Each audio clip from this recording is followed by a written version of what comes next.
my vice. Man up from Mars, he tripping, I put that on guard. I got the digits, but I am not calling. Wizard at night, this be that forum. I'm just gonna stack with that. Sunshine after that.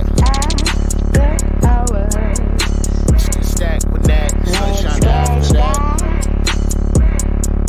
So yeah, you know, I had a conversation with her, but it's like the signals is always crossed. I mean, like, I say yes, cause she asked me to say yes. And then she's like, I didn't want you to say yes. I wanted you to understood that a yes was required to answer the question.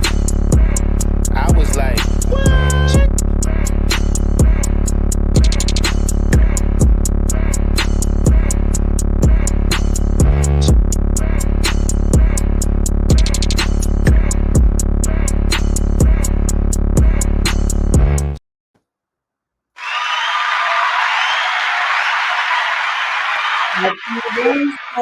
Happy Hump Day, everybody. Welcome to the spot, the Stacked After Hours spot. I am your host, Natalie Cosby, and welcome to the show for Grown Folks Talk.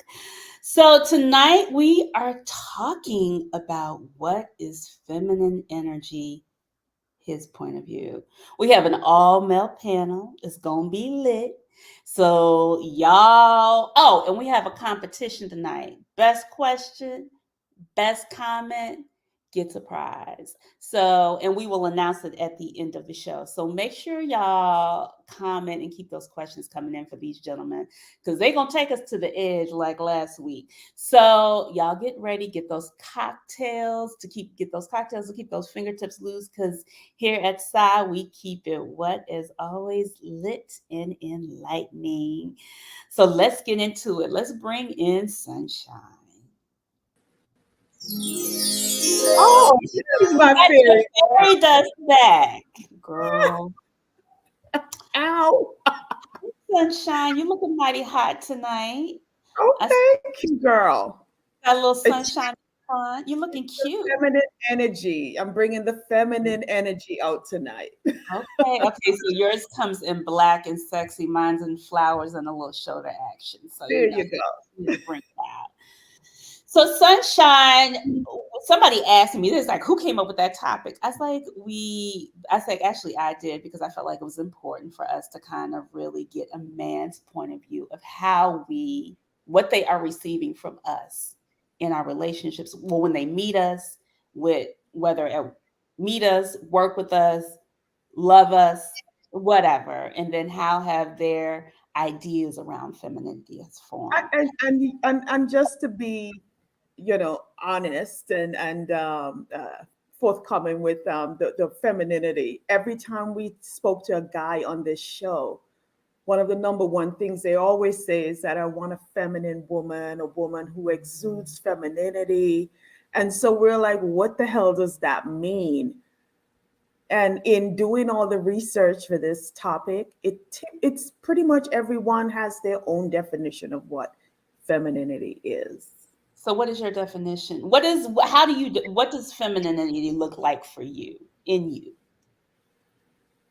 It's my inner persona. It is how I care, how I caress. It's not sexuality, but it's my sexiness.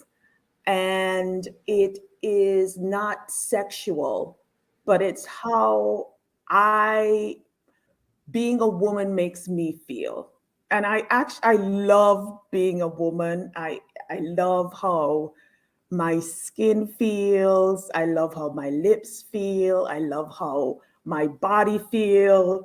I love being a woman. So my femininity to me is pretty much a feeling. It's your womanly, it's your feeling. I always call it our womanliness, when we can be our vulnerable true selves. To me, that's what, for me, and the funny thing is that's different for everybody, right? But I think it's really understanding what you have in like your tangible body, like how we are built and all that other stuff. But on top of that, the energy that we present, how we actually move through life to kind And of so, what and we so want. Somebody said, let's go, Miss Sealy vibes. Is it passive? It may be. Is it powerful? It may be. I think it's one of those essences that it's our magic. I mean, to me, our femininity is our action. It's my magic when I really understand absolutely. what it is. I think And a lot. I was gonna say a lot of women don't know the power of their own femininity. When did you discover the power of your femininity? Yeah, I'm glad you asked that because I was trying to think back today about when did I discover my true feminine, my inner femininity. Hmm. And it was when I was doing engineering. I was studying electrical engineering, I and study the feminine. Well, I'm not gonna say it's not feminine, but it has a lot of masculine energy in it. Thank you, Reed. yes, it does. And I'm glad you mentioned that. So, being a minority studying electrical engineering with mostly men in class, I was telling you that I pretty much got to be in a class that I probably haven't never done any of the work because the guys was helping and doing the work for me. So it's not, I mean, it's, and I didn't have to offer anything sexual or anything like that. I just realized that, oh, they want to help me. So, okay, I will take it and I will use it until I got my passing grade. I mean, I took advantage of it, and that's unfortunate, right? But sometimes we just don't know the power of our own femininity. It's so when I think that there's a journey with femininity. We're born and we're conditioned to be certain ways. And Marie just asked an interesting question. She said, "What if your true femininity? I think is you're more masculine than you are feminine." Growing up, I was Mhm. very much a tomboy. I lived on the street. Thank you. What if your true self, your true feminine self, is more masculine? I think that was probably me in my formative years. I had, and but my feminine energy presented with my father until my parents started to part. Now that I think about it, and then so therefore, my feminine energy I feel like was really in an interesting place. And when I think about it, I was like, it took me a minute because I was competitive with boys because I was constantly playing with them. But in the same token, I liked them. But it was very like we were, And we you were want, bumping heads. yeah. Yeah. And then also the first person, I think our first love in an ideal sense is our fathers. It Correct. should, yes, So when that absolutely. relationship starts to break apart because of a divorce, you're like, what, well, maybe I just need to be more aggressive. I'm just going to take that in trying to keep them. So I realized I don't think I really discovered my feminine power until I was 28. And it was a reckoning with my father that helped me Yeah. kind of reconnect to that. I mean, it's And late, but that's real. and I also wanted to talk about like the workplace, your femininity in the workplace. I think there's a lot of misconception that you can't be feminine and still be run a tight ship. And Mhm. the expectation is that if you're a woman, you can't exude your femininity because femininity is soft. We cry. Yeah, it's soft, but that doesn't mean that we still can't get the point across. But it's Right? also like, well, I guess with our anger, it's called irrational. We're emotional. We're erratic. Things like that. And I always say, I wonder, as Black women, specifically Black women, has our femininity truly been embraced in a way that has been palatable for ourselves, right? I mean, like, Gosh, even when I think about my body and being in, like, my mother was just like, I've been looking like this probably since I was 9, like yep. booty and breast and Shit. everything, right? So it's just like, girl, hide that, hide Yes. all of that, because somebody's going to take that from you. Yeah. And you're wondering, right? Your peers are wearing the same things like you're wearing, and you're like, "But why you keep telling me to cover up? They don't have to do it. I have to do it. Why? Because you got the lumps and the bumps that could probably be deemed as being overly sexual at a young age." Somebody said, "Wow, I absolutely disagree with what you ladies are defining as feminine energy. Maybe this subjective topic." Okay. Right. Well, I mean, like I said, feminine energy and femininity is defined very differently For everybody. Everybody. For Yes. everybody. So let's see what the men have to say. Let's bring them on in, shall we? Come on, Jay. We got Jay tonight. Jay, let's bring him in.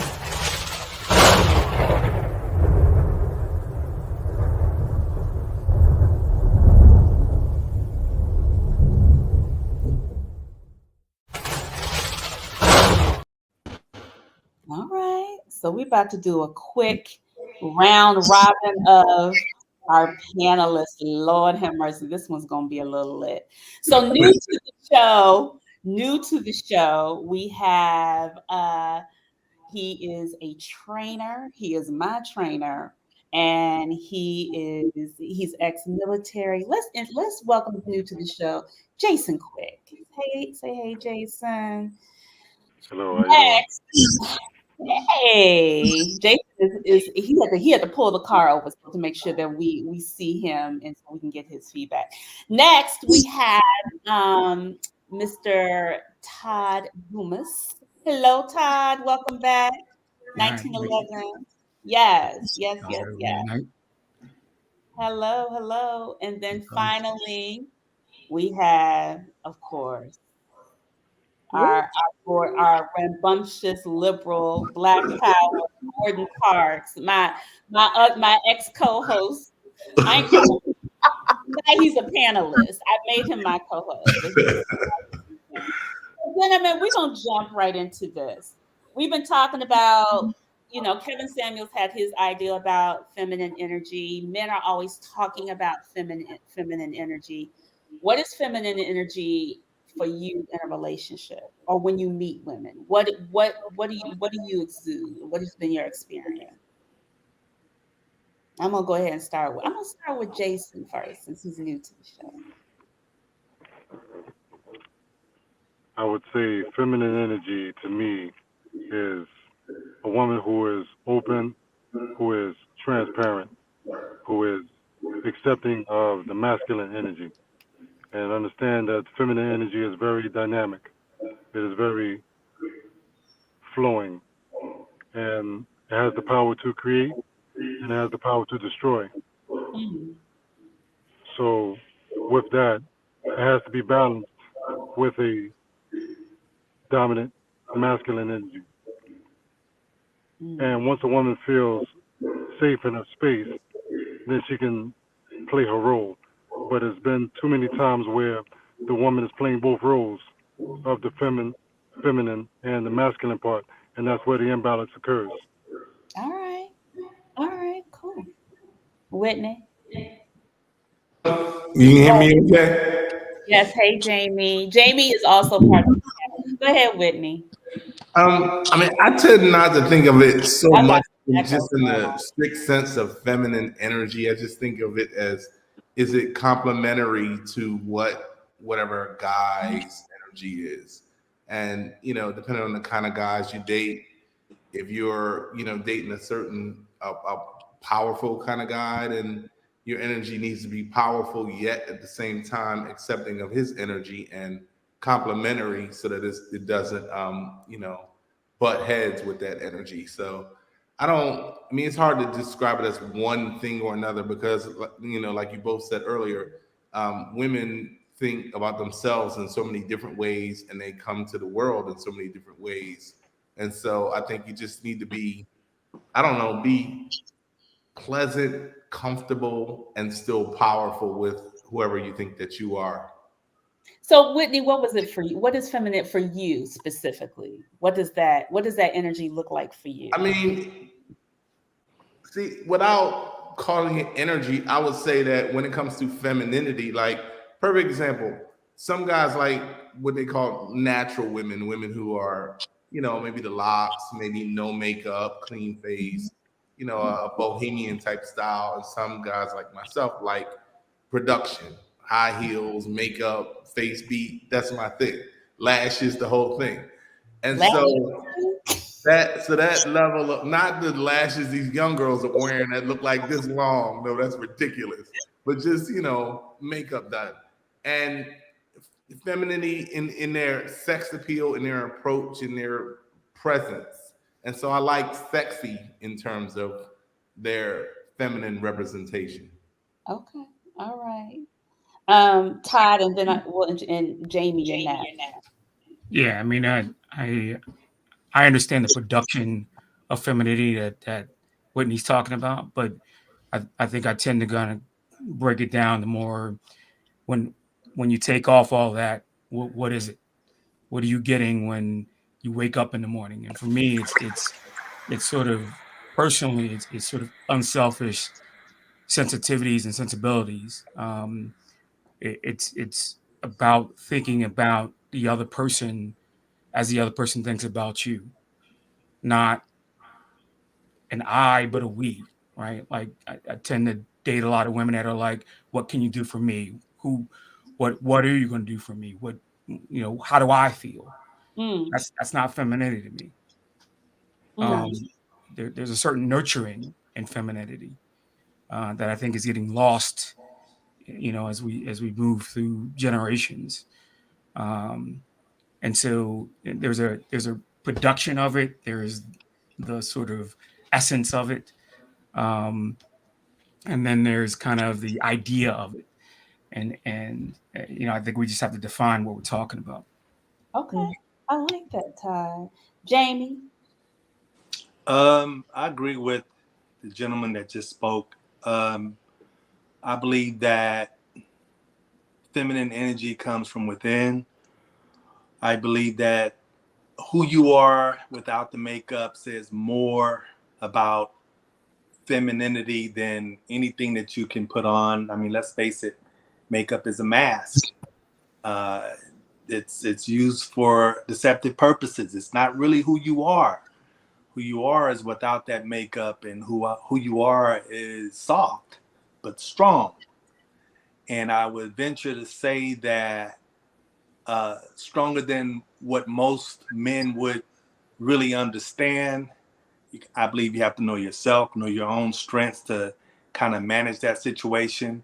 And in short, like I said, I think it's more about who you are, what you're comfortable with, what you allow, without all of the glitz and glamour. Okay. All right. So, gentlemen, when me and Anthony were kind of talking about this, I was like, what were y'all's representations of femininity growing up? Because I feel like that kind of sets the mindset of what y'all want now. I mean, things have evolved, but when I think about the images, and I'm gonna have Jay kind of bring them up. Besides your mother, I know your mother probably in some form or fashion said that, but the things that we saw in media growing up, and I think we're the generation of just TV. And when I think about Florida Evans, Claire Huxtable, and I know these are random people, Claire Huxtable, and I was just thinking of mothers and women. Some people say Thelma of Good Times, but and even Wheezy. What do when I and then when we get to college, we have people like Gina and Pam. What are those? Let's start with what were the things that kind of been like, okay, this is the type of chick I want. Go ahead, Jamie.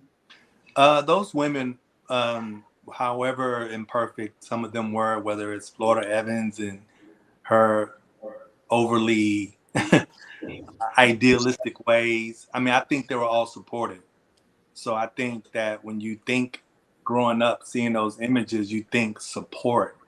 Weezy Jefferson, once again, always erring on the side of caution, maybe very pragmatic in a sense where it's maybe a little bit overly pragmatic. That's good for television. But at the end of the day, you got to feel that they were really there for their guy and they were supportive. Mm. So look, could I just ask a quick question? And I think Whitney mentioned it earlier on when he was talking about femininity. And the expectation is that the man is going to lead and he's going to have, the power in the relationship, and the woman is a support. And that I am 100% supportive of, if I feel, and I feel like a lot of women think the same way. We feel comfortable being the supporting role if the guy can actually lead. Yeah, but what does that really mean now, right? Because there's been a lost kind of contractual construct between men and women Right. over the last 30 or 40 years, right? There was an implicit understanding, I provide, I lead, I provide pecuniary benefit to the family and to you, and you provide me with, a Support. person at home who supports the family and does certain things, right? Mhm. That has been lost, right? So what hasn't been put in its place is a new contractual understanding between men and women. Mhm. So now you guys want to go out and make your own money and be your own person and do all these things. And what has been lost is you still want us to provide, protect, and be there as leaders. So the question really is it's kind of a non-starter when you think about it. It's really I would say it really gets turned back to you. Where is the femininity for you in a relationship these days? What are you providing as femininity these days? Because you do feel like there's a certain amount of I don't know, armor, whatever you need to go out into the world to get yours. And then when you come home, you don't take that off. Mm. Maria, I think Quad Storm, she's like, Black women in America. I think the thing is like, have we really had the space to really be feminine? Is it something that we even have an opportunity? We've never really been put on a pedestal. I don't think. I'm not saying we haven't, but the pedestal has either been sexualized, or it's about to me, it's always, I understand what you're saying, Todd, but I feel like our energy has we've always had to waver because we've had to take care and take care. And it's like I don't know if there's a space where it's like, who's going to take care of us? I just want to kind of go back to what Todd said. I don't think everybody want to work and earn their own money. I would love to be like a housewife if you're going to provide that space for me to support, to support and all that. I understand you want that soft life. I'm asking, what is it that you are? What I understand you want the soft life. No, and not there are me. many women that want that. The question is, what are you willing to provide within that understanding as a feminine woman, or as just the woman who's being provided for? I guess my question, what does that look like for you guys? What does she have to have? Whitney, you're on mute. You're on mute, Whitney.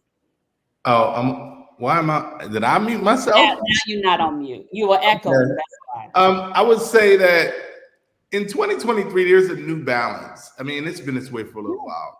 We live in a world now where women make, in a lot of cases, as much money as men. And there's a lot of reasons why that's happening in America, and we won't get into all of that. But because of the financial leveling, the old idea that a man is just the one that works and takes care of the house and the woman is at home and a homemaker, that's pretty much dead. That's just over. So I think the new question is, how do you balance people who both work and who both make income, and then in a household that do you consider a man a traditional head of the household, and how do you handle that? And are you still a powerful Black woman and, capable in the world, but still comfortable, allowing your man to lead in the house? Those are some, there's real fine lines in there. And I think that the argument that's been out there for a while now in our community is, have women been empowered financially so much that the role that they traditionally might play in the house, where they are what the term people use, submissive. I mean, it's an old term, but can they still be that? And I think that is that's the real conversation that people are having now when they talk about feminine energy and, what do you bring to the table and all those conversations. It's, what is the balance between the emotions and the interpersonal relationship after we deal with the fact that the money may be to some degree equal? And I personally will say that men for a long time have been earners. I think women are new to being earners. And I'll personally say that I think a lot of women struggle with the power that comes with it. And a lot of women get puffed up and, then are hard to deal with because they lead with the idea that the money makes me powerful. Men have been living with that for a long time. We almost assume that the money gives you power, but I still have to be a certain kind of person in a relationship. I still have to be a leader, and I still have to be supportive, and I still have to be, when you are leading in a certain circumstances, able to be a follower. So that's the real conversation I think we're trying to get to, I guess. It is. It so is. To that point, Whitney, do you feel like men have pivoted better than women in this new construct, in this new paradigm? I think the whole thing is really tough. I think it's tough, and I think that the relationship dynamic in our community right now is really bad. And I think that what's happened is an overcorrection. I think that women have over-identified with power and having financial means, and then turning that into, I'm doing this the way I want to do it, and that's it. And that's leading to a lot of single women and women wondering, why am I not married? And not understanding that you may even unconsciously be signaling things that guys find uncomfortable. And so there's that. But then there's also a lot going on right now in our community with like just the over sexualizing of women, and everybody getting work done, and how hot am I? And then if you're super hot, then you're winning, and if you're not, everybody's, oh, I'm on vacation, I'm out here, I'm doing this, and look at me, I'm so hot. And that thing is gotten a hold of our community as well, and that's a tough one right now. Somebody asked, I would love to hear the men to define what it is to be a man that deserves a feminine woman he desires. Deserves the feminine woman he desires. Be a good dude. I think it's just to be a good dude. I think there's a lot more good men out there than women say. That thing, oh, there's no good men. I think that's, people go out on dates and they're like bad on a date, and then they come home and they call their girlfriend and say, ain't no good men. And the guy was across the table thinking, God, you're terrible. Like, I don't like your attitude, and I'm never going out with you again. And so there's that kind of thing happening too. So there's a lot going on. Well, let me ask you guys, what do you feel like what are women misunderstanding about what you guys see and how you guys are moving and why you're moving that way? When it comes to just like you said in Whitney, like I had a conversation with someone, and I was like, oh, okay, that's interesting how you perceive his point of view, but maybe he was turned off by how you presented so much as a situation because you pivoted from him to go to somebody else. I'll let somebody else jump in. Yeah, I think, in my humble opinion, you really don't have to complicate this thing too much. You got to really break the basics down and make them more basic. And I really blame, in these days and times, social media. Social media has really portrayed this pretentious lifestyle, and it really made it hard for the honest, hardworking man, the one who's blue collar, the one who will break his back for the female, and she doesn't respect that at all. And he's not into any wrongdoing. I mean, he's just honestly making his living the right way, you know, as the phrase goes, you know, dirty hands, make, clean money because he's in the grip, he's in the grind. And some of the women who seeing all the flash and pizzazz, they want that, but it takes time to get that. You just don't meet somebody and expect, this person to have, 6, 7 figures. Sometimes you got to be there in the pits with him to support him, to nurture him, to pour life into him, and that's the part that we want to see a woman. We want to see more softness, because when we out there in the field, we're going through hell all day long, and the last thing we need is to come back home to a war zone. Me personally, I've been deployed 3 times in Iraq and Afghanistan, and I don't want to come back home and feel like I got to fight all over again. I want to be able to come into a safe space where I can lay my weapon down, put my shield over here, and fall into a space where we can converse, we can talk. She can listen to my ideas and I be considered. And she understands where I'm coming from, and she can actually help me with my thought process because I may look at something different and she gives me a different take on it. Because women are multipliers. As it says before, if you give a woman a house, she'll make it a home. If you give her groceries, she'll make a meal. If you give her love, she'll give you children. And if you give her grief, she'll give you hell, right? But we as men, we're looking for the positive side. We're looking for, not the yelling and screaming. I mean, me, I don't do that. I can't yell and scream anyway, so I just stand there and look at you like you're crazy. I mean, are you finished? Are you done? Then we can talk and have a normal conversation. But as men, I believe that I am the rock that her emotional waves can come crashing into. And once she understands that I provide that safe space, then it just perpetuates a continuum. So my thing is, it doesn't matter who goes first, just as long as it gets done. Like I say, you don't have to complicate it. It just has to be this commonly thing that's agreed upon. We have to love each other. We got to make this work. And we're not always going to be 50-50. So whoever made that, scratch it, throw it out the window. There's some times where I'm 70 and you're 30. There's times when you're 90 and I'm 10. So we have to pour into each other. So that's what creates the balance. So you were talking about space, Jason, and when we were in the after party, one of the ladies said, brothers are not. I'm not going to say all, but many men are not creating a space for women to allow women to even be feminine, like to allow their feminine to flourish. Because I feel like Black women have had to be in these roles where maybe we don't know how to code switch. Maybe we don't know how to turn off that alpha energy when we come in the household. But I just feel like I don't necessarily know if they feel that there's a safe space going on. Jamie, you shaking your head.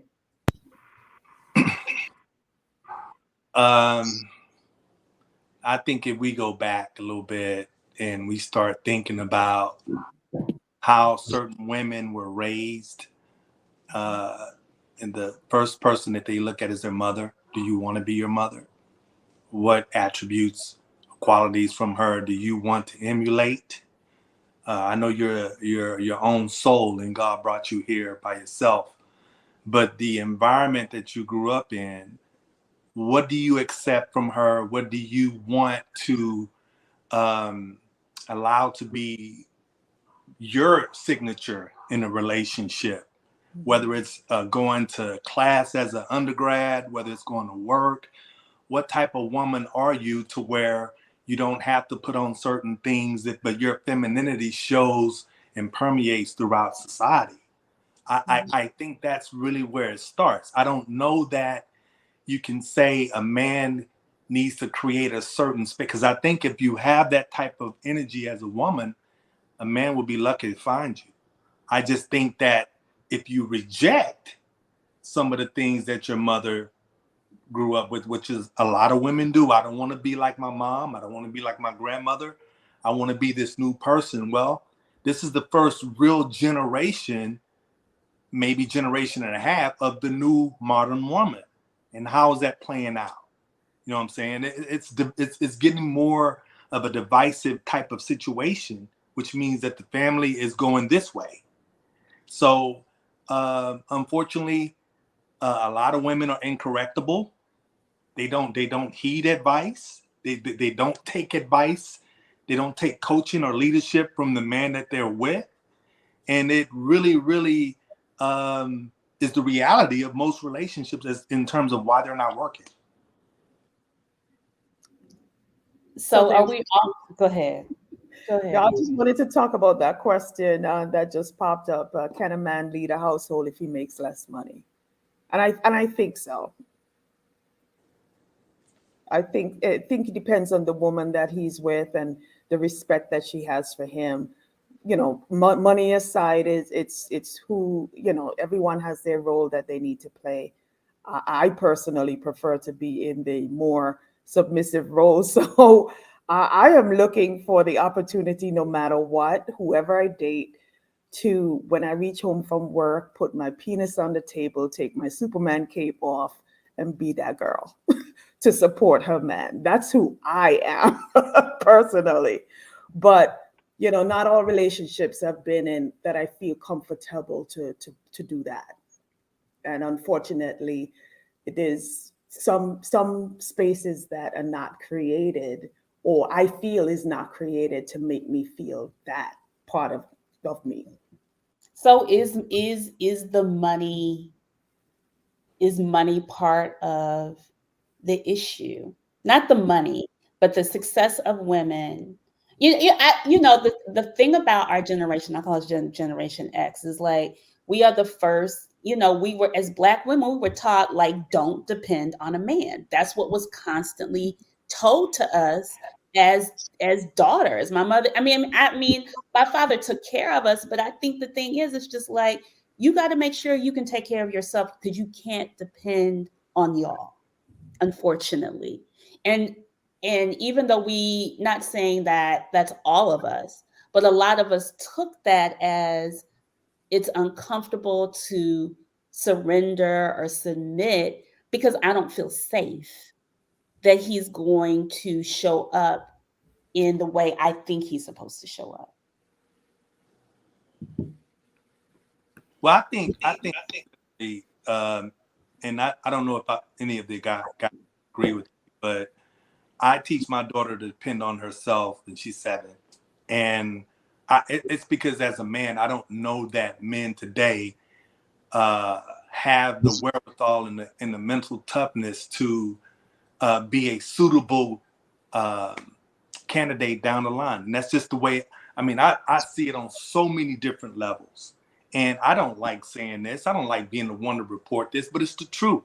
Men are weaker. You know, a lot of times men talk about, we need women to be soft so you can be stronger, so we can feel stronger. No, it goes back to what I said earlier. What did you grow up seeing that enhanced your ability to accept your masculinity? And if you're clear and cool with that, you shouldn't have any problems whatsoever. But if you need your hand held, you need to be walked down and coddled and talked nice to, and then there's going to be a problem, because the woman today is not the woman of 1940 and 1950, which means she has a lot going on to where that situation makes her feel masculine if she has to do that for you. So it's a catch-22 situation. It's not ideal. Relationships are in the toilet. It is what it is. I'm not gonna say they in the toilet, Jamie. Oh, wait, okay. Go ahead, Whitney. You on mute again, and then Todd. Go ahead. What? You keep because you echoing, Whitney. Can you hear me now? Yes. All right. I just moved. This is a new house, so it's not a lot in here yet. So that's probably why it's echoing. But there's a couple things going on. One, I don't think that men are weaker. I think to some degrees, young guys may be seen as weaker, but oddly enough, a lot of those young guys are weaker because they've been raised by single women. So that's a whole thing. We can get into that.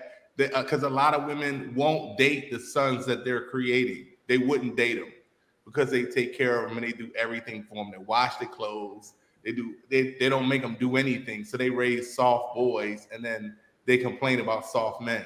So that's a whole nother animal that I won't even get into at the moment. But what I think that people miss in our community is this. The United States is much more comfortable with Black women than Black men. The United States is also invested in the destruction of the Black family. So the United States does not like a powerful Black man. They're much more comfortable with a powerful Black woman than a powerful Black man. We see that right now in the presidency and vice presidency. So here's what's happening. They're investing in Black women in a way that they're not in Black men, which creates this financial situation that they know also creates a problem in the household.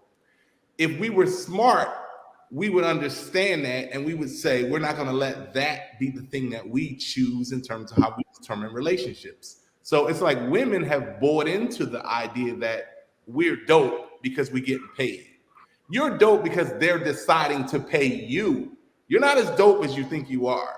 You're dope if they want you to be dope and doper than your partner who happens to look like us. Oh, it can get heavy. If you want to get heavy, I can get heavy on you. So Whitney, you're saying giving you more jobs that make you feel powerful.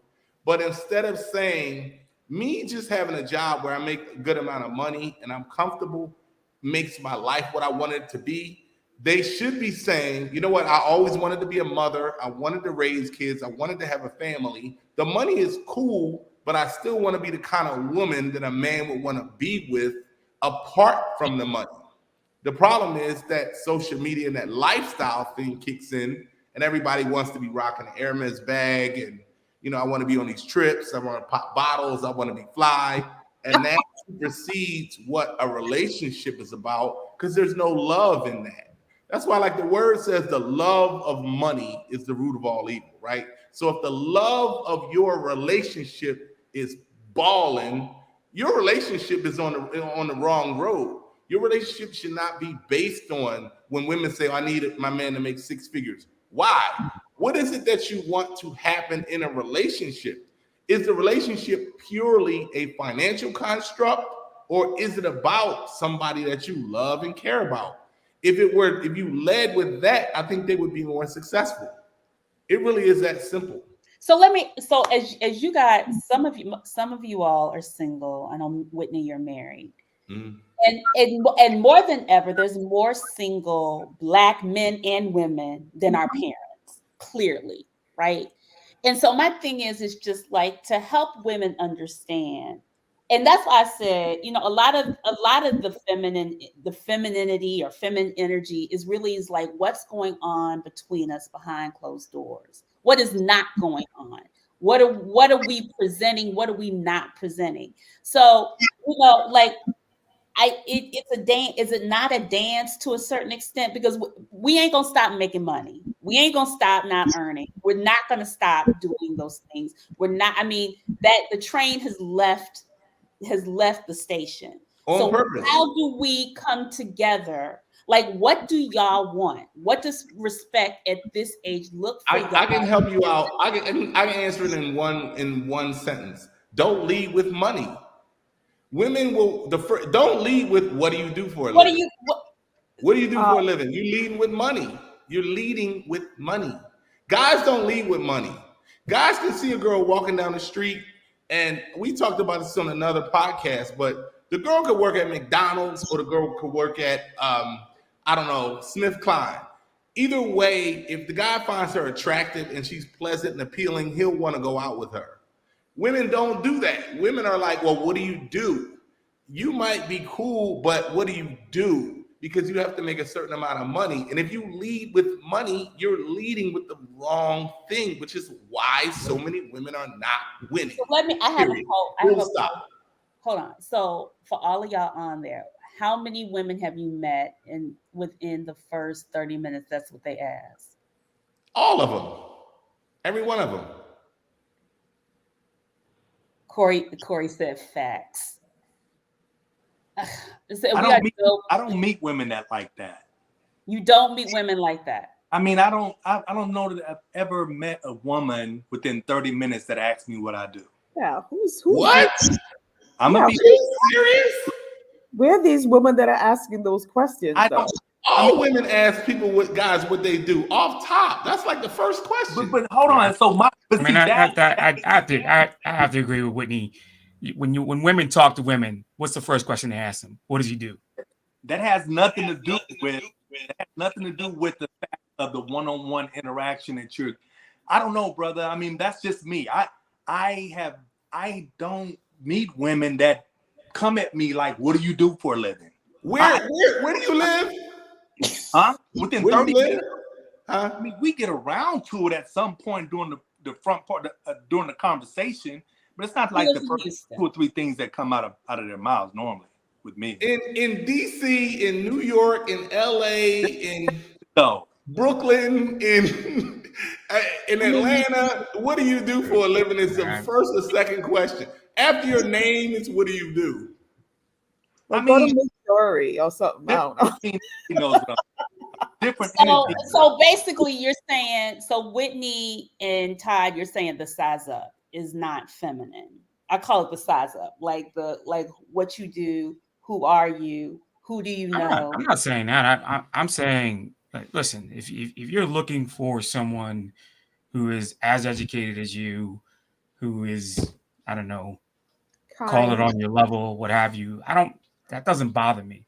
What bothers me, what goes on beyond that, right? Like what is the next question beyond that? If I am, as Whitney was talking about on the last podcast, we were talking about someone who said, I would never date a bus driver, right? And the woman asked her, well, what if he owns the bus? And the point is that, do you go beyond that to find out if the person has the same values as you? Is the same person, does he level up on the same level of you in terms of your values, your person, your inner essence? And if he does, can you put aside the money? Can you put aside the material things? Can you put aside the surface shit? And if you can't, then that's about you. That's not about him.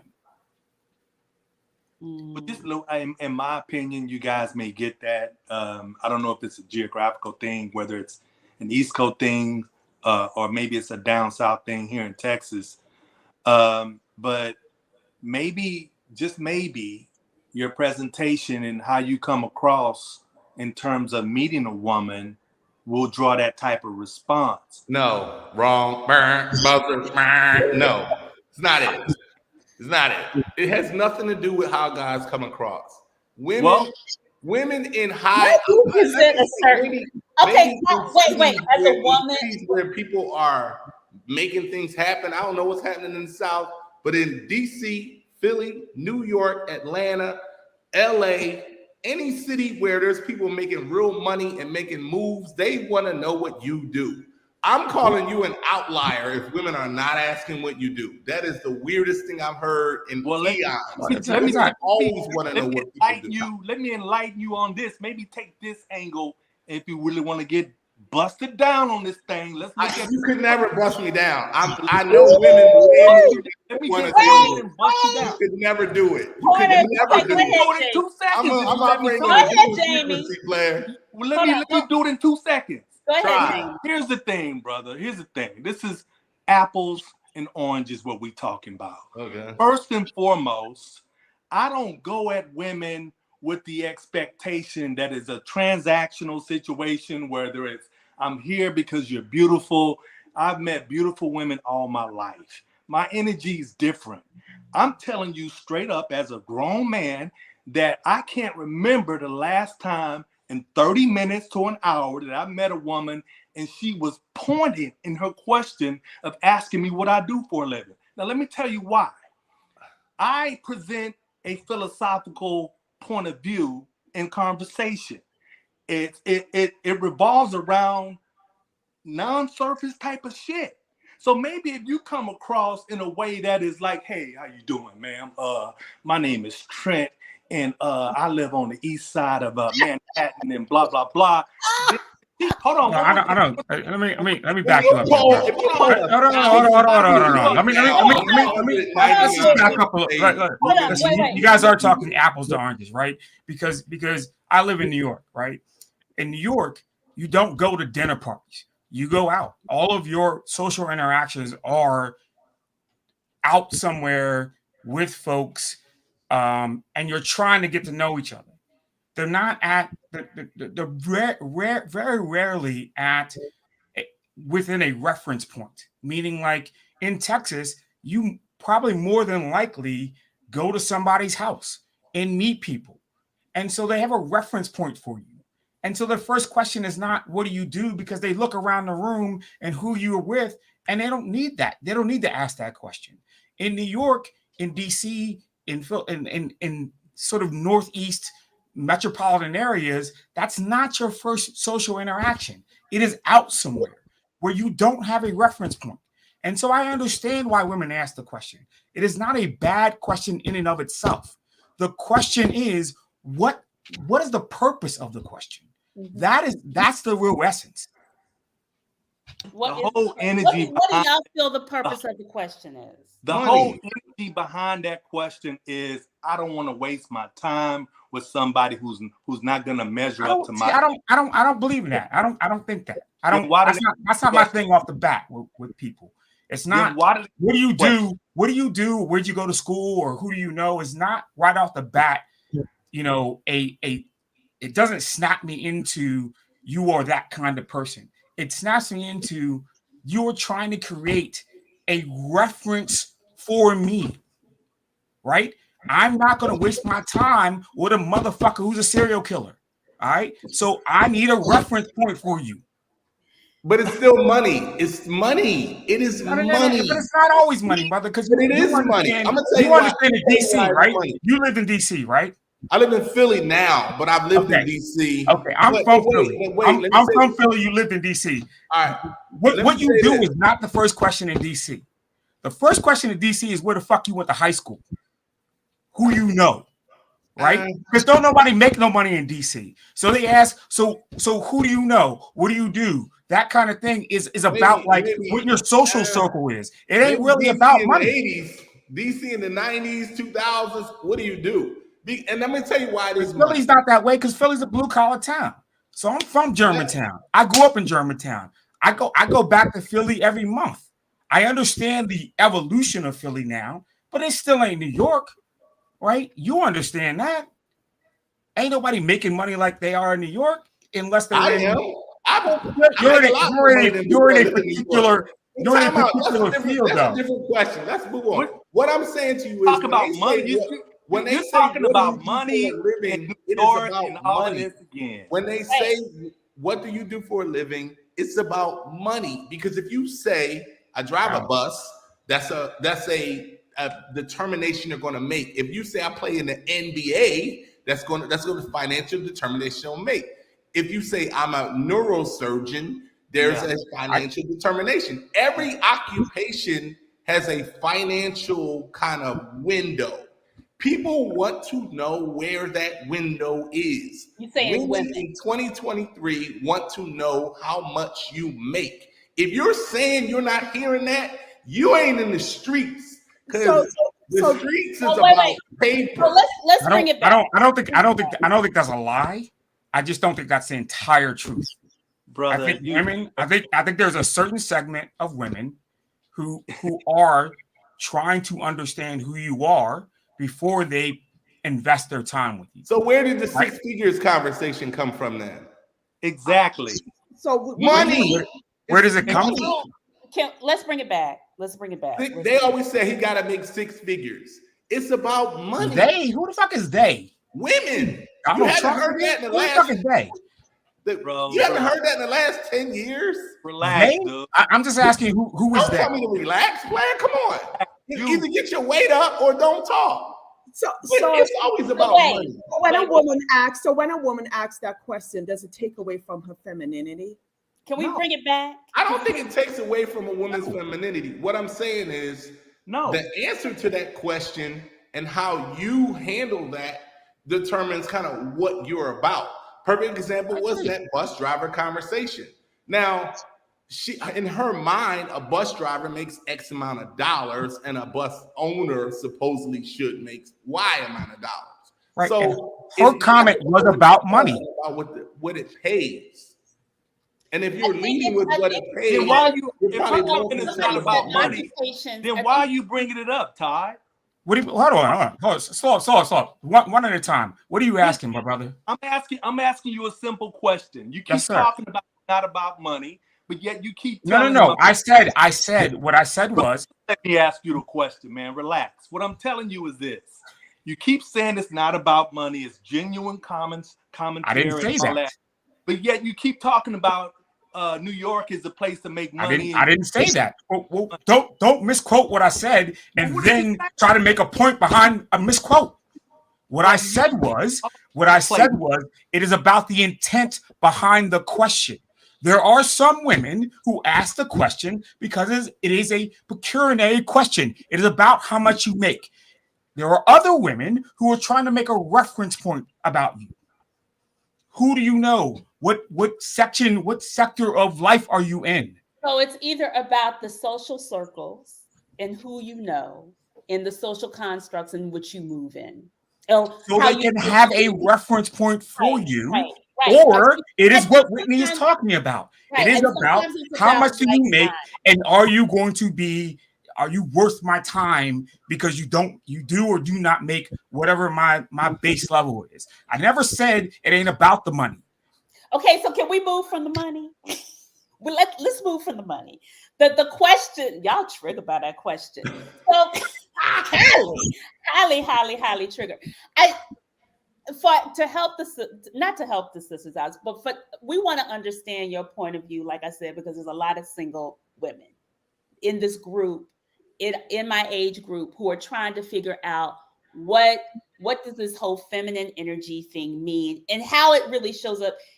Even after we meet someone, and how we not even maintain it, but how does the relationship maintain itself with your masculine energy and our feminine energy trying to come together so we can create an understanding.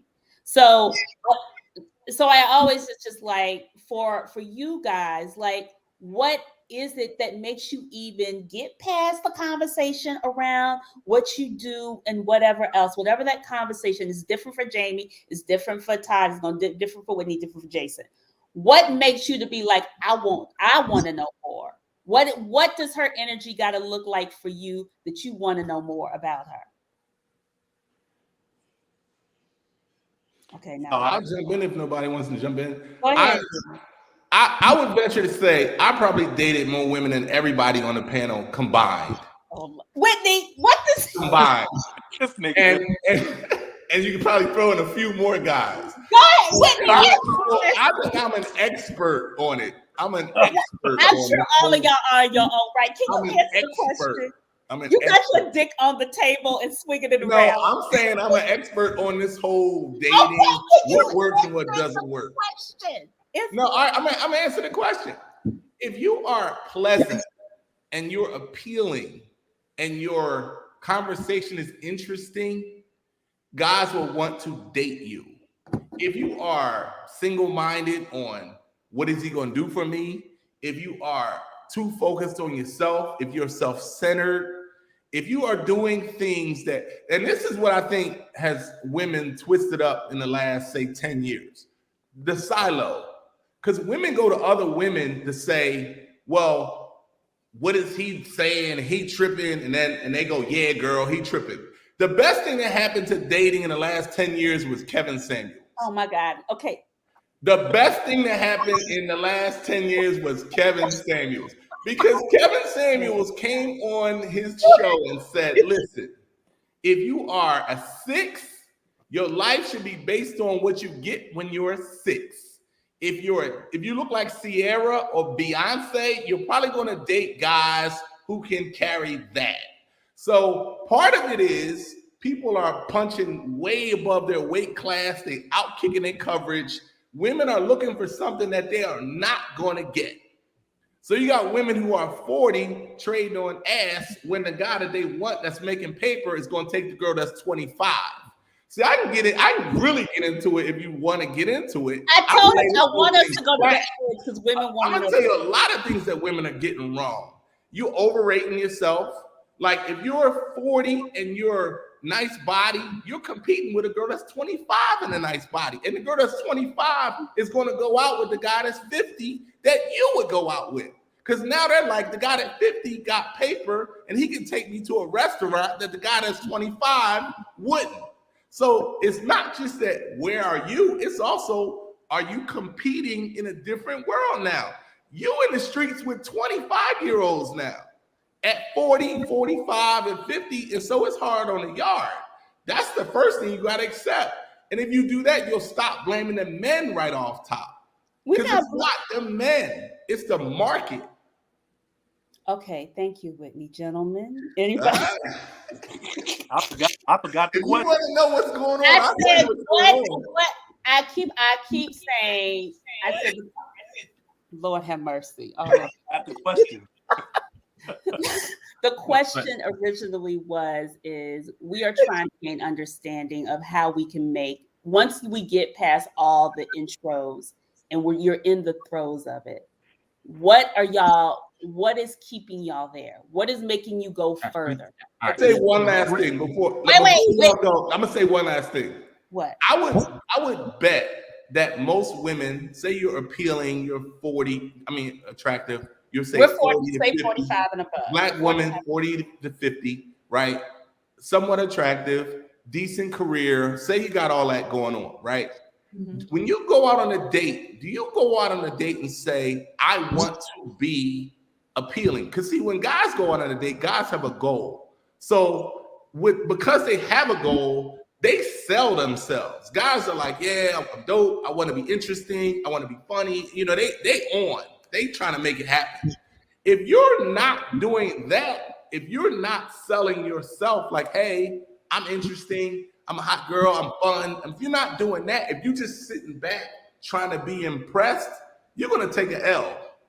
Because people, and I think that's part of what happens, because you get comfortable in the idea that I'm popping, I'm 40, I work here, I make this amount of money, I drive this kind of car, I'm in this sorority, I'm doing this, I'm wearing this dress, I got this.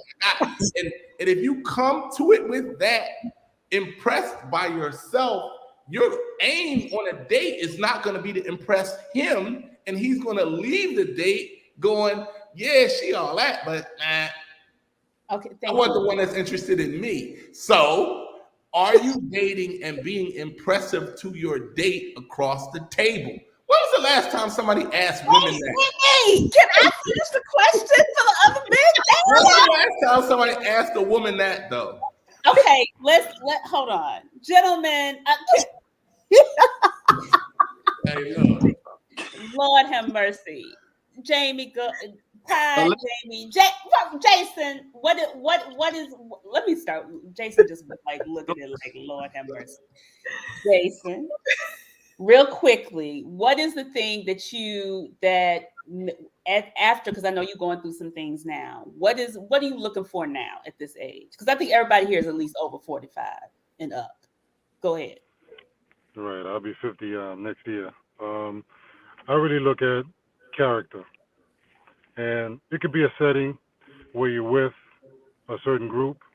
And with me, honestly, I've never gotten initially, what do you do? I mean, like it was said before, it comes up later on. But the most part, people look is who you're with and why you're there. If you're there, like you and I were there at Deborah's party, and if you are there, pretty much that is a testament of your character. Because if you're a bad character, you're not going to be there, because that's good energy. You understand? So that says a lot about you from the start. Only when the female, approaches, or the approach, it's an energetic conversation that happens.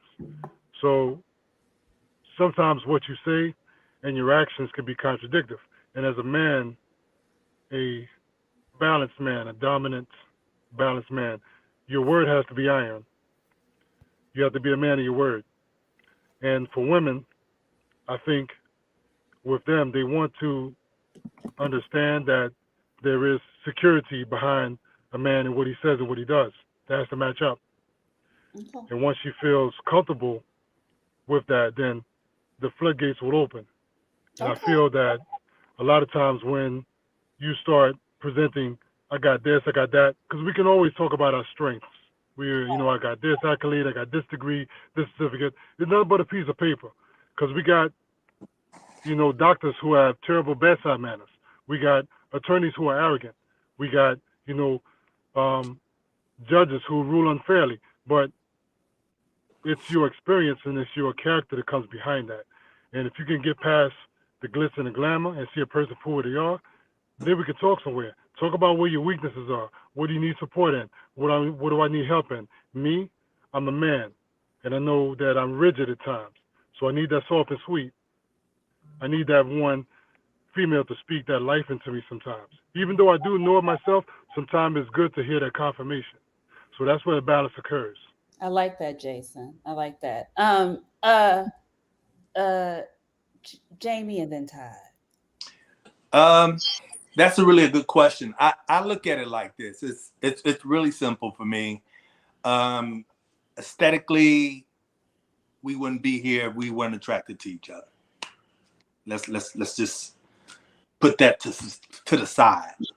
What I feel like is going to help both of us is to find out where we're weak at. In other words, if you're giving off masculine energy, you're probably mad about something that you haven't figured out yet. I mean, that's what I think most women who are masculine they're coming up short somewhere. And if they've been inadvisable or uncoachable in the past, it's still with them. So they carry it from relationship to relationship. What most guys after 45 do is they assess the situation as is. They decide whether or not they want to even pursue it, because you get bumped down. You go from wifey you may go from a first round pick all the way down to a free agent, depending on what the situation is. So at the end of the day, to kind of keep it short, because I know we're up against time, I think it comes down to what I do well and what I do not so well. And can you complement and make my weaknesses stronger? Can I make your weaknesses more palatable? Can we work together and create a team to where Wait. You said, can you make your weaknesses stronger and ours more palatable? I said that wrong. Yeah, I know. That's why I'm calling you on it, Jamie. Can you help make my weaknesses better? Okay. Can I make your weaknesses better? Whatever you're mad about and walking around all masculine about, I'm gonna figure it out real quick whether or not I can help or I can't, because that's what men will do. They'll just recategorize you, just like women friend zone guys, guys friend zone women. So at the end of the day, can we come together, and is the positive outgonna do the negatives?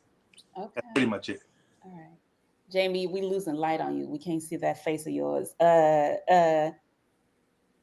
Todd. What can we, once you get past the intro? So go ahead. I agree with Jason, and I think he had a really good point to sort of kick off this conversation. Is we're overcomplicating this, right? What is attractive about a man when he comes to you? He's probably genuine, right? He's asking you about you. He's interested in you. You feel that energy. That's what men are attracted to. We're all just human beings. We all want the same thing. We just want it on, in different energy levels. So like what any man wants is a woman who comes and is actually interested in him. So if that means she is talking about what he does, but she's genuinely interested in it, it doesn't bother the man. But if she has other motives, then that's going to bother him. So the point is like, what is her energy when she comes to you? You understand it. It's intuitive. You get it. You're attracted to it.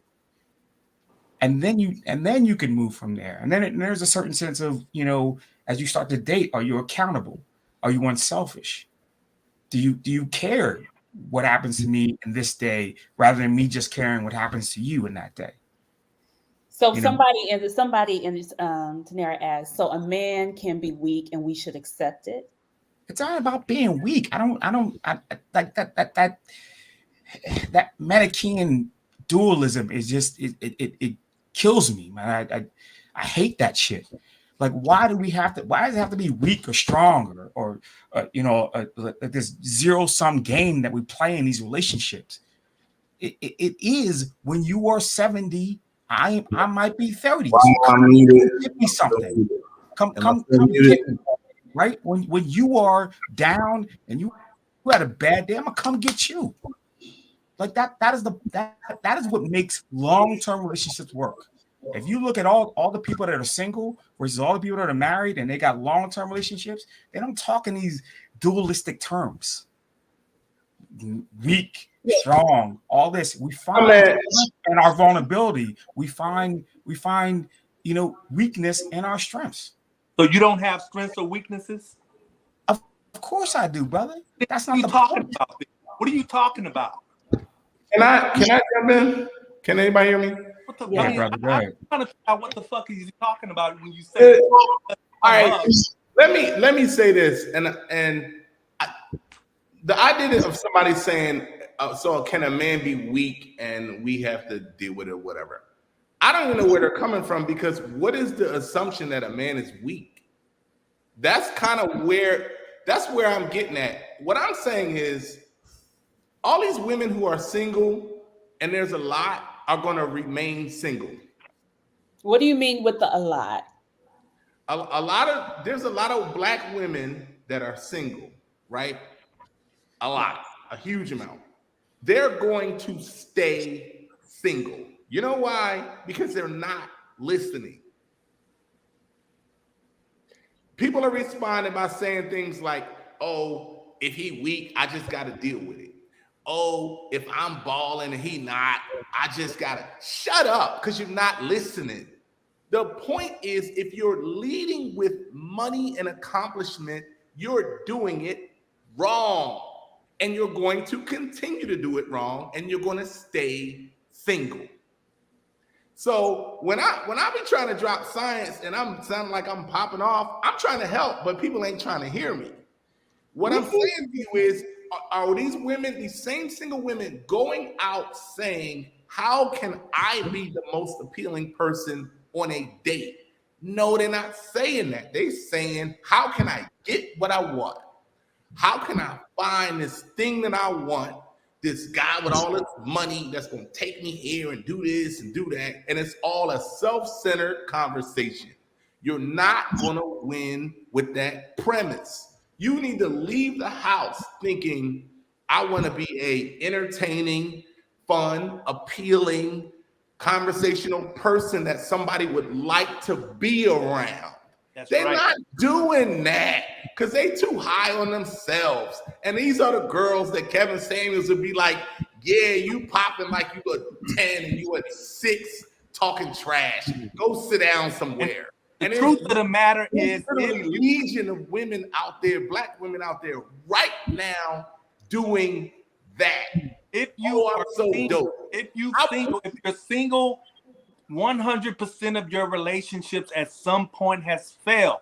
You cannot go on through life thinking that you are strong and almighty and have no weaknesses. All right, so Jamie, I'm gonna ask you what you were asking me. I'm gonna ask your question, but I'm gonna say this to you once. Don't cuss at me, bro. I apologize. I apologize for that.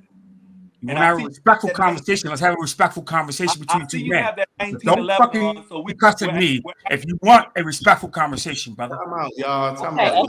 Okay, gentlemen. Come on, Jamie. So Jamie, finish your point, and then okay. Ty. So let me go on record since I did cuss him publicly. Let me apologize to him publicly. Todd, I apologize for cursing at you. I'm sorry. However, ask your question, and I can answer it. I can answer it intellectually, and we can have an intellectual conversation. Absolutely. Let's continue. Come on. What I'm saying is, if you are single, that includes any person that's on this panel, your relationships have failed. If you don't do any introspection and look at yourself as part of the problem and know that you have been weak at times in relationships, or you have attracted weak people who you have not been able to solve or build up to a point to where you're still together, you're gonna have to look at yourself as part of the problem. That's all I'm saying. So what was your question, though? I don't understand your question because you're saying the same thing. I'm saying the same thing as you? Yes. You just don't listen, okay, bro. Brother, listen. Okay. Let's bring it back. I'm not here to fight. Okay? We're not I'm here to help women have better relationships. Yeah. I don't want to fight, bro. I mean, I respect you. I'm just saying, let's have a respectful conversation. Yeah. I really within the context of a very sensitive, So I think of subcontext. Yeah. Yes, the masculine energy is real. It's real. Now. And can I say just can I say something really quick? I just wanted to say thank you to the guys for telling us all of these little nuggets and secrets, etc. We really do sometimes go to our girlfriends, and our girlfriends are our cheerleaders, and we are going down the wrong path, and they're cheering us on, saying, "Oh, girl, you're dope." This, that. You're a person. And say that again. This person keeps coming.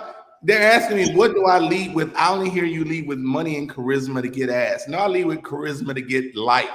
You sound like the women you're talking about. Here's what I've done in my years. I've slept with 1 million chicks. Yeah, I did. Met them out, hung out, made them feel good, knocked them off. Why? Because I was charismatic and I was cool as a fan. Learn to be cooler and more appealing and more fun and more enjoyable, and you'll have better results. So can I ask a question? So, as mature men, not men of 30 or 40, all y'all Negroes are 50 or over 50 or approaching 50, right? What at this point, what makes you fall for her and possibly willing to marry her now? Everything I said. Be more pleasant, be more appealing, be more enjoyable, be more humorous, be a better person to be around rather than looking at the outside saying to a guy, what are you going to do for me? Women are not, nobody's telling women that. Well, Whitney, y'all are also, the outside is what I think a lot of y'all are going straight to the outside of women. I start with the outside. You're right. Y'all start with the outside. But because, and this is another thing that I would say to women that y'all not trying to hear. Here's what happens. Women go out and women want that small percentage of guys, right? So I'm 6'3", and I make money and my shit's fly. So it's way easier for me to knock them all down than the guy that's not. And I've used that my whole life and knocked them all down. And so when I say I can speak to this, I'm telling you why I can speak to this. And what I'm saying is, if this huge group of women want this small group of guys, then this huge group of women is going to end up single. So instead of this huge group of women saying, maybe he could be 5'11", and maybe instead of 110 or 170, he could make 90. Or maybe if he is 5'10", I'm cool if he makes 70, but he's nice to me. See, y'all not doing that. Y'all sitting around with each other saying, nah, he got to be 6'3", he got to make 200, he got to do this, he got to be all that, he got to take me on trips. And that small percentage of dude is knocking me down. Whitney, I have a question. You're the only brother that's married. What made you marry her? What was it about her that made you marry her? all right, I like really attractive women. My wife is really attractive, right? But also really nice, really pleasant, enjoy to be around, not self-centered, not focused on what are you going to do for me. And so what I'm saying is I found somebody who was dope, but who was also cool. Stop just trying to see yourself as I'm dope so people want me, but not be cool to be out on a date with. You know how many women are really good to look at, but suck as a person? Yes, there's a lot. Yes, yes. There's a lot. But those women are sitting around with each other talking about how they know good men. Right. So Whitney, Right. I think we all kind of agree with you when you talk about it that way. And you know, as I just mentioned, you know, sometimes we as girls are our own cheerleaders, and it's good to hear from the opposite side and the opposite sex. So thank you guys for giving us that insight so that you know, we can understand a little bit more what we need to do in order to Women need to expand their dating pool. They need to expand their pool, lower their standards, not saying that their standards are correct in the first place. That's where the Kevin Samuels thing comes in at. Bring your standards back to reality. Have realistic standards. I won't say lower, but have realistic standards. Open that dating pool up and be more appealing. Not just how you look, but also be funny, be friendly, be pleasant, be, you know, accommodating. Interesting. So Todd, I know you are single and probably a very eligible bachelor. Look, I'm just putting your business out there, Todd. He like, girl, why you putting my business out there? You and Jamie. What is it now? If you met a mature woman, a woman of our age, what would make you be like, okay, she's it? What does it take for you at this point? Do you know? Yeah, of course I know. I mean, I agree that aesthetically she would have to be attractive to me. That doesn't mean she needs to be worldly attractive, but I need to find her attractive. I need to roll over in bed in the morning and be like, damn, like I like her, right? Just physically. 2, there needs to be accountability. Like there needs to be a certain amount of like, you know what, I fucked up, and I come to you and apologize to you for me not being in the right space at the right time or talking to you in the right way. 3, I think there needs to be an unselfishness. There needs to be a direct understanding that we are always going to be looking for the mutually beneficial solution to whatever issue there is. So that when my man talked about earlier about like, yo, if there's conflict between two people, I never think about it as a zero sum, situation. There is it might be 80% my issue that time, 20% hers, but the next time it might be, a 60-40 deal and it's hers. But that's a living flow. And it can't be like, if you get fixed, we'll be all right. There has to be a kind of, revolving pendulum. And then I just, for me, I agree with Whitney. Like, you just have to want to be committed to being enjoyable. Like when I come home, I'm gonna lay my shit down, all the stuff that I dealt with all day. I'm gonna commit to being enjoyable to my mate when I walk through the door, and I need that from mine. Okay, all right. Jamie, why you think you always hear what women won't put up with? Wait, Whitney, let me get to the Good. Go ahead, Jason and Jamie, and then we'll come back, Whitney. Lord have mercy. Continue. This is gonna go on for 2 hours. Go ahead, huh? Jason can go. Go ahead, Jason. What about you, Jason? Ask the question again, please.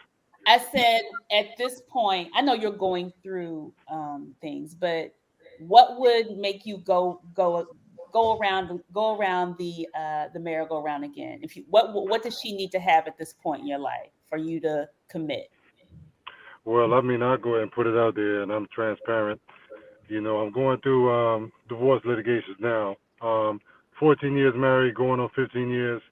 and nothing that I did wrong. But where I stand at this point is I know from the opposite of what I experienced that that's not what I want. So I'm able to pretty much decipher what is and what isn't. So at this point, I could be bitter, but I'm not. And a lot of people ask me, how am I still holding on? How am I still able to maintain a lifestyle by myself, still raise my daughters, and be who I am? And I would say that my answer is always remaining in my masculinity in this pandemic of weak, emasculated so-called men, because a lot of men aren't stepping up to the plate and remaining in their masculinity. I give an example, and I'm kind of veering on topic for a quick second just to make a point. If you have feminine energy, which is dynamic, very unpredictable, sometimes it's explosive, it comes out of nowhere, sporadic, and you have a man supposed to be masculine, and she's yelling going up the chain, and the man starts yelling going up the chain, you no longer have man and woman. You got two females. Oh. Oh, okay. So I feel that there's a position for everybody to stay in. You know, we got to stay in a certain lane. And when a woman feels grounded, that she can come in, she can let out all of her anxieties, her talks, and whatever secrets is to a man. He remains in his position. He holds his frame. Then there's a trusted space. Yeah. And at the same time, a man can release to his woman. And, you know, there's certain times where we, you know, can shed a tear, we can show emotion, but not to the point where it really shows weakness, where he can't really lead a society. You should be able to drop a man, a balanced dominant man, anywhere on this planet, and he come out with a civilization. He should be able to thrive there, create there, make something. And that's what a woman wants to see. So with me, I want to see the softness of a woman. And I think with me and my character, that's what I demand without saying, and that's what really comes to me. I don't really get the, you know, the erratics, you know, the kind of crazies. I don't attract those. So I think your character really speaks for itself before you even speak a word. It's energetic. People can feel it. Okay. So can I just ask a quick question, because I'm hearing an overall theme, and Jason, I just want to say thank you for your service to the country. And I mean, is it the overall idea that a lot more women are disagreeable than men? Is that the okay? Just wanted to understand that. Jamie. And what? Yes. Go ahead. What'd you say? No, you want to finish, Sunshine? No, I just wanted to understand, because the general, I keep hearing like a general theme of I want to come home and not battle. So it just always sounds like there is a battle at home waiting. Yeah. So here's the thing. So that's what I was saying earlier about what are you mad about? Because to be disagreeable is to be mad or at odds with something. And a lot of times what women are disagreeable about predates you. And since they haven't dealt with it in the past, it keeps coming up in relationship after relationship. And they may be a pretty package. They may have a great job, but they're not relatable, maybe past the point to where you can actually build a life together and sustain it over the years. So that's the first and foremost thing. I mean, you can meet somebody today or tomorrow. Let's be honest. I mean, you got a good job. You can go out and go places where you meet frat brothers or sorority sisters, and you guys can come together, like minds, meet each other, click, go out on a couple of dates, and then you're gonna find out what you're gonna find out about the person, whether or not they can stick around past the first year or so. Because as quiet as kept, the average woman who is 40 years old and above, very, very hard to keep their attention, because men tend to want to kind of settle and get into a routine. And depending on what she has going on in life, whether it's, I know women who have had a series of divorces within their friendship. And if you got 5 women and 3 of them have had a divorce, there's pressure on the other 2 not necessarily to stay in that marriage. So if you still want to be a part of this rat pack of friends, this chances are you may be on your way out. And like my man Jason said, wasn't his fault. He sounds like a man that has been hit with a sledgehammer and didn't see it coming. So I sympathize with that. I don't say that I understand it because I've never been married to experience it. But I will say that there is an energy out there for divorce. And it's unlike any time that we've ever lived in, from the time that we were kids to the time we're now. So look, my mama said, I'm a child of divorced parents. And my mother always said, divorce is never just one person's fault. It's both people's fault. Everybody has something that they own in it. And so whatever it was a break because it's a relationship, right? So whatever it is, even if you chose wrong, whatever it is, I don't know. I've never been married, but I do believe that. Now, whatever. So continuing. We are actually over time. We're way over time. But the one, because we could do a part 2, 3, 4, and 5 on this. Lord have mercy. But the one thing I always want to do at the end of it is always in these conversations, especially when they're heavy like this, because y'all brothers I feel the energy tonight. Y'all took us to the edge. Lord have mercy. I want to do, what do you think? Y'all got 20 seconds to answer these questions. And y'all, I'm going to actually add some of the questions I had earlier. The first one, can women be alpha and feminine at times? Yes. They can. Okay. Yes. How does that look for you? For me? Mm-hmm. I mean, alpha, I think a lot of times women are born alphas, just like men are. But I think that if you know yourself, and the whole thing is know thyself, then you know how to control yourself in certain situations. And part of being an alpha is knowing how to follow as well. So, I mean, she can give and she can take. She doesn't have to be in a demonstrative type of position all the time. Is that the women y'all prefer? The alpha and feminine? Because I think I'm not going to say, I feel like that's my goal. Because I am an alpha personality. I'm an alpha woman. But my goal is to always try to, I'm not going to say I always stay in my feminine energy. But when it comes to my man, the prototypical alpha female is Claire Huxtable. Yep. Yeah. Is that what y'all are drawn to as men? She's very feminine too, so she's very supportive, and she's probably the best mom in TV history. So I'm supportive of that. Okay, all right. Thank you. How much does appearance play into femininity for y'all? You're on mute, Whitney. Still on mute? Am I still on mute? Not on mute. All right. I'm gonna answer, but then I got a jet. Okay. I would say that I like powerful women. I like beautiful women. I also like women that are fun and enjoyable to be around. And I would just say, if there were 1 million guys and women had access to 1 million guys, there would still be 1 million single women, because the 1 million women only want some small percentage of that 1 million guys.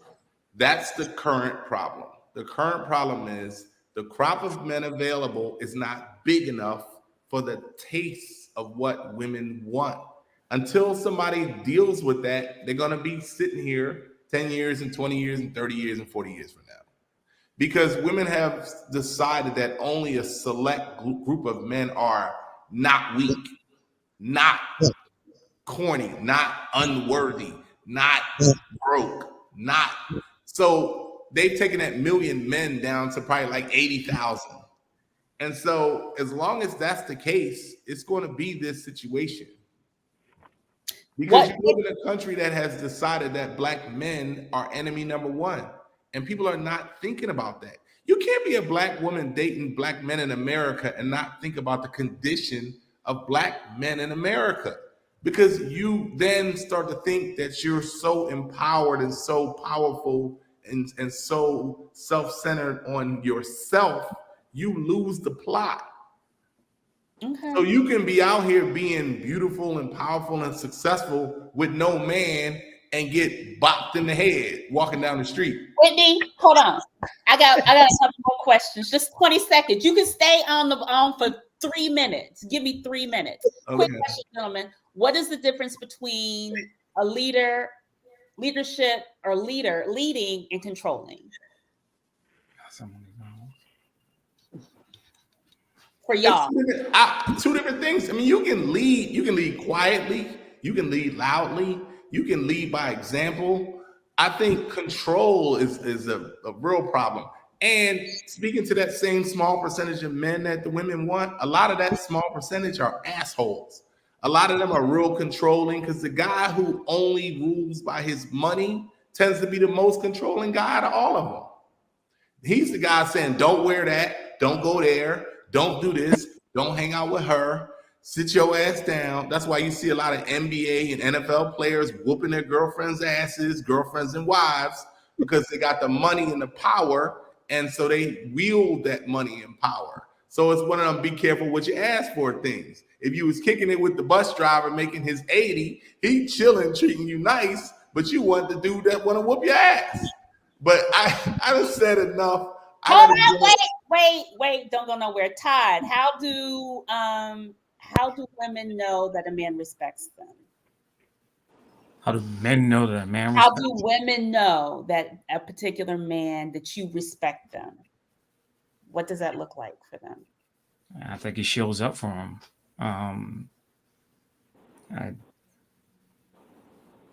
It's actually a really good question, but I think it's the same. It's reciprocal. So it's for me, it means I show up for you. It means that if you call me, I make time for you. It means that I put energy and effort into it. If I'm not putting any energy and effort into it, I probably don't respect you. If I'm not pretty much calling you back, if you got to beg me, I'm probably not respecting you. Right? You shouldn't have to like beg me for a compliment or for me to do things. I'm probably just going to do them because I do want to do them for you. I think this is a common question. When a man says he's always busy to a woman, what does that mean? What does that mean? What does that mean? Should she believe him, or I'm always busy? You're always like he never has. I ain't got no time for you. It means I got no time for you. It means I'm not interested. All right. It means I have no time for you. I mean, listen to what he's saying. Yep.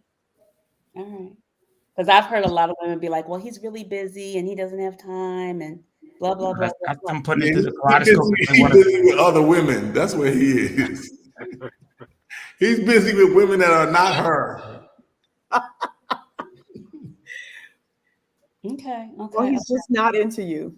That's it. Probably. Yeah. Okay. And what finally, we're going to take it back to God rest his peace. What is the difference between low value and high value, of low value versus a high value woman to you guys? What makes her worth it? What makes her not worth it? As Jamie said, levels to it. You the good time girl, you the such and such girl, you're the wife. For me, it's a wife. A wife is a gift. A wife is, especially in today's age, a rare thing with all of the defection going on. But just simply put, I think a woman who knows herself, knows her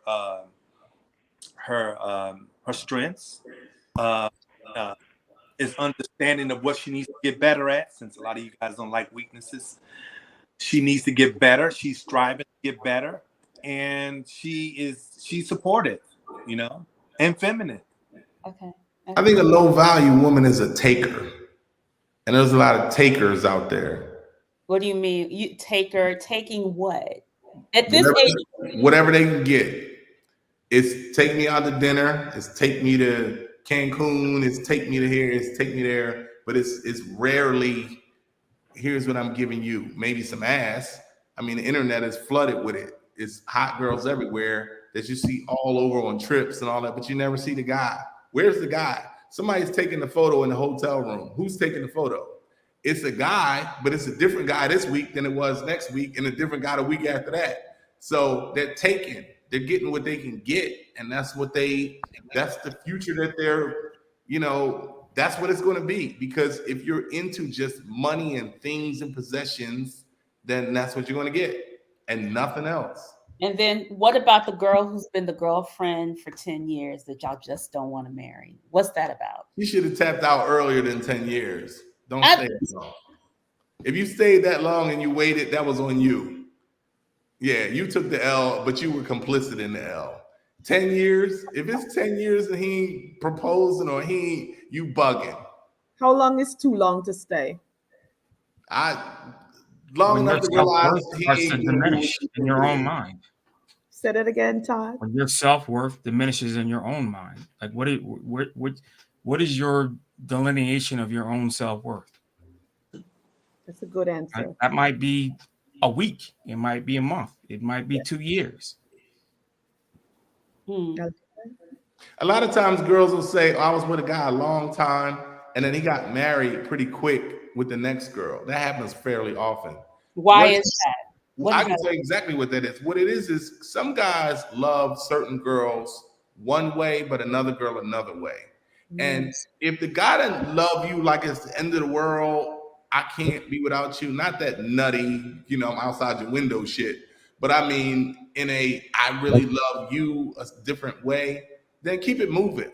Because he might love you. He might think you're appealing and beautiful and like to hit it, but he's not, I'm going to still keep my feet out here. So, to Whitney's point, you understand how a brother loves you. Like, Yeah. Like, I mean, men know how a woman cares for him. They know it up front, right? They know if she's just trying to use him. They know if she is there for him. They know if she's a ride or die. So you gotta trust your intuition. Yeah, but you just decide to put it through your own kaleidoscope and come out with the vision you want. Okay, all right. And then finally for the finally time, or finally for the first or the second time? Finally, I gotta go. Give me. I think actually that is it. That is it. What was our best comment, Sunshine? When you like, I'm the only person on here married. I got to go. All right, I got. We got to review that. Will not be in the after party, gentlemen. Can y'all? I know Jason's driving home. Jamie and Todd, can y'all join us for a little bit and the after party, just for a little bit? A little bit. Okay. All right.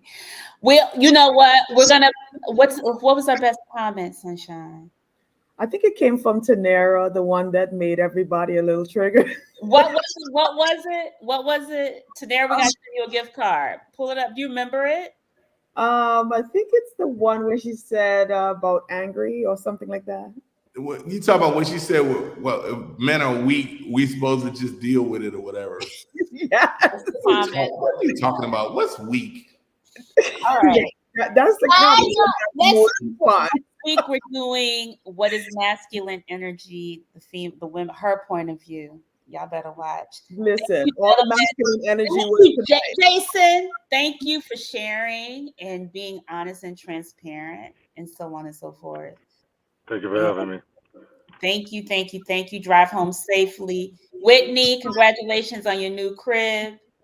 Todd on the other side, Jamie, and of course, my sunshine. Thank you guys. This was real. This was good, real. Lord have mercy. See y'all in the after party. The after party is in the Facebook group, and we will post. I'll talk to y'all later. Peace. Thank you, guys. Bye. Bye.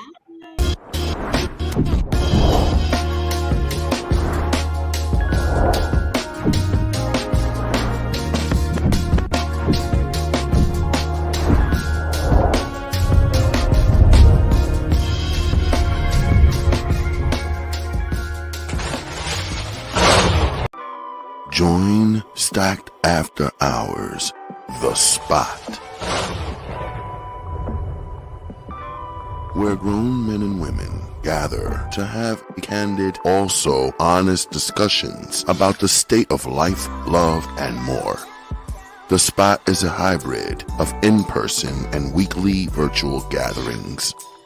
Join our Facebook group and answer our daily questions. Subscribe to our YouTube for our weekly live talk shows and join us on Zoom for our talk show after parties for lively conversations with other opinionated, grown, and sexy professionals.